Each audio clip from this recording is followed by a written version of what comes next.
Alors, guys, Manchester United s'est incliné 4-3 contre le Bayern de Munich à l'Allianz Arena. Déjà, pour commencer, j'aimerais vous dire un grand merci à vous tous par rapport à vos messages, par rapport à votre soutien. En effet, ma tante était hospitalisée, elle était dans un état assez critique. Malheureusement, elle nous a quittés. Donc, que la terre lui soit légère. Donc, un grand merci pour votre soutien. Ça fait vraiment plaisir. Vous êtes vraiment formidables. Je referme la parenthèse. Donc, vous l'aurez compris, je n'ai pas vu le match, mais on va dire que quelque part, j'ai suivi le match à travers vos commentaires. Et j'ai également regardé les highlights. Et je pense que j'ai quelques points à développer. Je dirais que cette équipe manque de 4 choses.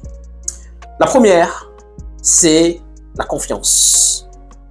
Nous peinons cruellement à ce niveau-là. Nous n'avons pas confiance en nous. Regardez, à chaque fois, c'est la même musique. Nous démarrons le match, nous commençons bien. Si nous n'arrivons pas à marquer dans les 5, 10, 15 premières minutes, derrière, on perd confiance en nous. L'équipe adverse prend confiance, marque un but et game over. Nous avons déjà vu le même scénario contre Brighton la dernière fois et ça ne choque personne. Ça arrive régulièrement contre Ole, sous Ole, sous Mourinho. Cette équipe n'a pas confiance en elle. Pour moi, chose que Ten Hag doit faire et tout ça de façon prioritaire, c'est engager un psychologue. Parce que nous n'avons pas confiance en nous. Si nous marquons dans les 5, 10, 15 premières minutes, je pense que quelque part le match change et là nous allons grandir en confiance et nous allons commencer à faire donc des passes longues, un jeu sublime. Premier point donc, la confiance. Deuxième point, focus. Ce qu'on appelle la concentration. Donc là, nous démarrons le match. Nous avons fait apparemment 25 bonnes premières minutes. Frappe de Sané, faute de main de Onana. C'est un problème qui arrive globalement à toute l'équipe. Nous manquons de concentration. C'est-à-dire que même plusieurs buts, aujourd'hui, quand on regarde les derniers buts qu'on a encaissés, nous perdons. Il y a les milieux de terrain qui ne suivent pas leur milieu respectif, le défenseur qui switch, le gardien qui fait une faute de main, le lié qui fait pas le pressing qu'il faut. Nous manquons de concentration. Troisième point, nous manquons de rythme. C'est-à-dire que nous avons eu une pré-saison, je dirais, catastrophique. Parce que nous sommes déjà fin septembre, en tout cas presque à la fin septembre, et nous avons encore du mal à jouer 90 minutes. C'est incroyable, c'est inconcevable. Alors, confiance, focus. Et j'ai oublié le quatrième point. Le quatrième point m'échappe, peut-être que ça va revenir plus tard. Bref, ça, ce sont des points importants. Je pense qu'il faut vraiment prendre un psychologue qui va aider les joueurs dans ce sens-là parce que ça devient énorme, flagrant. Ensuite, je vais parler du cas Onana. Je vois beaucoup de fans dire « Ouais, ce qu'il a fait, honnêtement, il n'a pas le droit. » Je vous rejoins sur ce coup-là, il n'a pas le droit. Honnêtement, je regarde le but, je me dis « Mais non !» Parce que même avant de voir les highlights, j'ai vu vos commentaires, j'ai vu « Mais non, Onana, il n'a pas le droit, il n'a pas le droit. » Je l'ai vu plein comme ça, je me suis dit « Waouh !» Qu'est-ce qu'il nous a fait? Et je regarde les highlights, donc déjà, je me suis préparé à ça. Je regarde les highlights et je me fais « Non, il n'a pas le droit. Il n'a pas le droit. » Maintenant, il y a un point que je vais développer. Si vous vous souvenez bien, pendant l'été, non, avant même l'été, en mai, juin, moi, je vous disais que moi, derrière, j'allais le garder encore une saison. J'espère que vous vous rappelez. Et je vous disais que pour l'instant, ce n'est pas une priorité. La priorité, c'est de trouver un milieu relayeur, de trouver un attaquant, mais en aucun cas, c'est de trouver un gardien, pardon. Parce que je sais que beaucoup d'entre vous m'ont dit, oui, vous avez été omnibulé par le fait d'avoir Guardiola qui a un gardien qui joue balle au pied, Alisson qui joue balle au pied à Liverpool. Mais nous avions un gardien capable de faire des arrêts. Et la priorité, la chose que l'on demande à un gardien avant d'être bon balle au pied, et ça je me rappelle, je vous l'ai dit exactement, la première chose qu'on demande à un gardien avant d'être bon balle au pied, c'est d'être bon dans ses cages. Maintenant, je dis pas ça pour critiquer Onana, je dis juste Je rappelle juste que beaucoup d'entre vous voulaient absolument, coûte que coûte, voir De Gea partir. Je pense que si on avait fait les stats, il y a peut-être 80% de la fanbase qui voulait voir De Gea partir et seulement 20% qui voulaient le garder. Et moi, j'étais parti parmi ces 20%. Je disais que Bissaka et De Gea, il fallait les changer, mais pas cette année. L'année prochaine, j'allais les garder encore une année. Maintenant, pourquoi je disais ça? Parce que je me rappelle de De Gea quand il est arrivé. Rappelez-vous, souvenez-vous De Gea, 2011, il nous a fait boulette de chez boulette, bourde de chez bourde, il avait peur, il était terrifié, tétanisé dans ses cages, surtout quand il fallait sortir sur un corner. Donc pour moi, forcément, Onana va avoir besoin d'une année de transition. Donc oui, il est coupable. D'ailleurs, il arrive en conférence de presse et il dit « Je suis coupable » et que c'est ma faute si on a perdu. J'aime bien cette mentalité, j'aime bien cette remise en question. Tout le monde doit le faire. Tout le monde doit en fin de journée regarder, se regarder dans un miroir et se dire qu'est-ce que j'ai fait de bien et qu'est-ce que je pourrais améliorer. Donc ça c'est bien, ça c'est une bonne chose. Donc pour moi, je ne suis pas surpris du fait qu'on prend beaucoup de buts parce que De Gea à son arrivée c'était la même chose. J'ai un petit creux par rapport à Van der Sar, mais je sais que De Gea on a beaucoup souffert à son arrivée. Donc forcément il faut une année de transition. Je sais qu'il est coupable, mais je ne suis pas surpris. Donc ça, c'était par rapport au cas Onana. Ensuite, je vais parler sur le cas Reguilón. Reguilón, j'ai pas vu le match, mais beaucoup d'entre vous disent que ça va, c'était un match assez correct. Apparemment, Reguilón, il a un problème, il est bon offensivement, mais il a des lacunes vraiment béantes défensivement. Donc, je ne sais pas, vous allez me dire ce que vous en pensez. Mais encore une fois, on l'a déjà souligné, les joueurs qui viennent d'arriver sont eux-mêmes. Avant de rentrer dans le mood, avant de rentrer, de commencer à respirer l'air Glazers et après de faire boum. Donc je ne suis pas surpris par rapport à ça. Il est né de même pour Højlund qui marque son premier but, cela me fait du bien. Je suis content pour lui. Pourquoi? Parce que nous nous moquons encore de Modric. Même la dernière fois, j'ai vu une page sportive qui disait que le gardien de la Lazio a marqué un but en 2023, alors que Modric en a marqué encore 0. Donc ça, c'est une bonne chose en fait. Pourquoi? Parce que quand il marque, derrière, ça lui enlève la pression. Ça va lui faire du bien. Il avait déjà marqué la dernière fois contre Brighton. Malheureusement, le but a été annulé.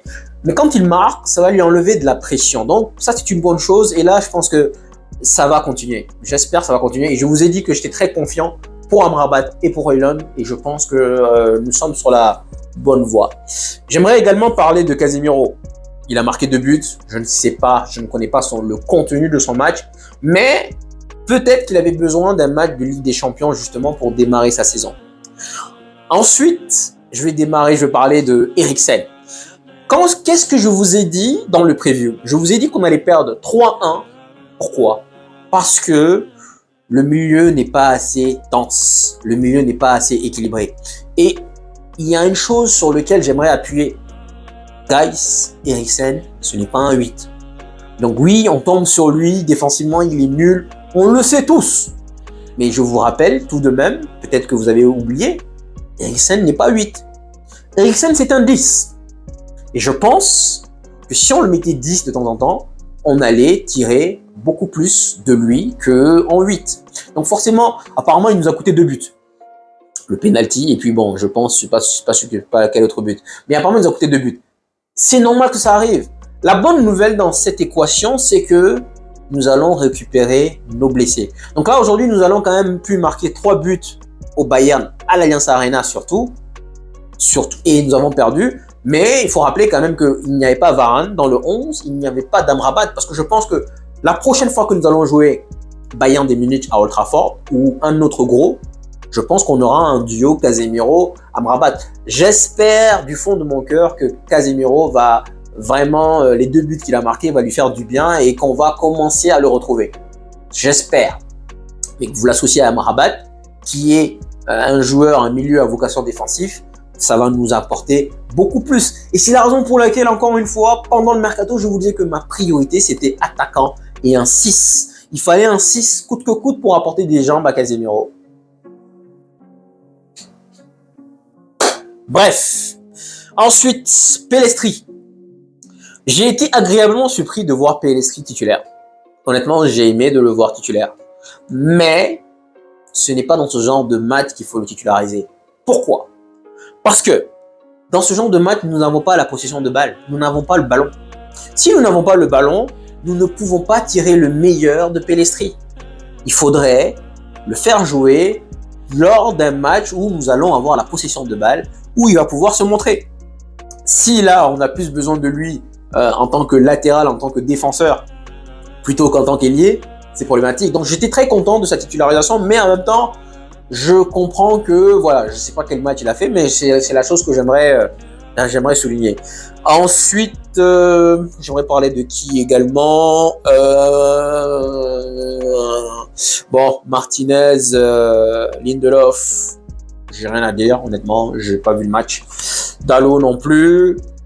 Rashford, j'ai vu quelques commentaires qui m'ont dit que Rashford a continué encore à être perso.